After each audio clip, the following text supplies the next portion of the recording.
Christopher Aaron Steigers, 30 years old, and I'm an assembler too at Medtronic, assembling medical devices at Cherry Hill Industrial Park in Danvers. I have yet to actually play this character, but one that I've built is, his name is Grim, and it's a name that I save for a particular type of character. This guy is a scholar who learns to fight rather than a fighter who learns how to learn. I'm taking the Armageddon approach. He's a scholar who wants to learn how to fight, and his skills are skewed more toward alchemy. I've also met many, many more people at LARPs who are the kind of people I know I'm going to love for the rest of my life. The only other character I really played was this vampire named Vice. I wrote an entire backstory for the guy, and the last thing that happened to him was amnesia.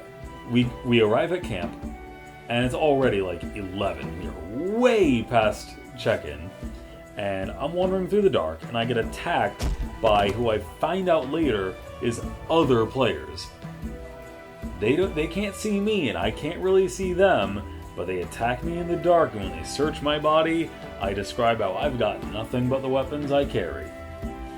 Then, luckily, one of the physicians found me as I was bleeding to death, and asked questions that were really hard to answer. Because he goes, "Oh, do I feel a heartbeat?" And the thing is, I'm playing undead, so it's like, no. And at first, I was supposed to be the kind of character that integrated very well into a group of people. But Vice was a reflection, a ghost of all the people he met in this community.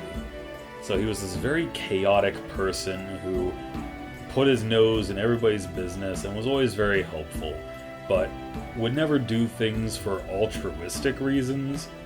He was always self-motivated. So he always came across as perhaps a little arrogant, a little self-assured, but always very fun. I know 100 other people that, God, they can't roleplay to save their lives. They'll let their ego get in the way, or they'll play a version of themselves but with power. There was this one guy who thought he was hot shit, and he challenged my character to a duel. My character wasn't super powerful, but in one-on-one contests with skills, there was no chance in hell. I wail on him until he's down. He begins to bleed out, he almost dies, a medic comes by and begins to resuscitate him. It was a fair duel, he knows what he was getting himself into, and the medic looks up and he goes to me and the 4 other people who were there watching the duel. He goes, "Did he really?" And the rest of us go, No, he didn't really know what he was getting himself into. He was okay. He learned a really important lesson that day. I can't remember a time before I've been sword fighting. I've always been sword fighting. In the context of LARP, you can be a garbage swordsman if you've got the in-game skills to back up your lack of skill.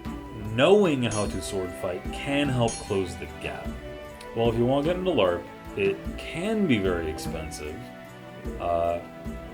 For example, my kit, every single part of my kit, including things like new rivets for armor, patina, pliers for chainmail, probably a grand total of something around $4,000 just for one character, which is insane.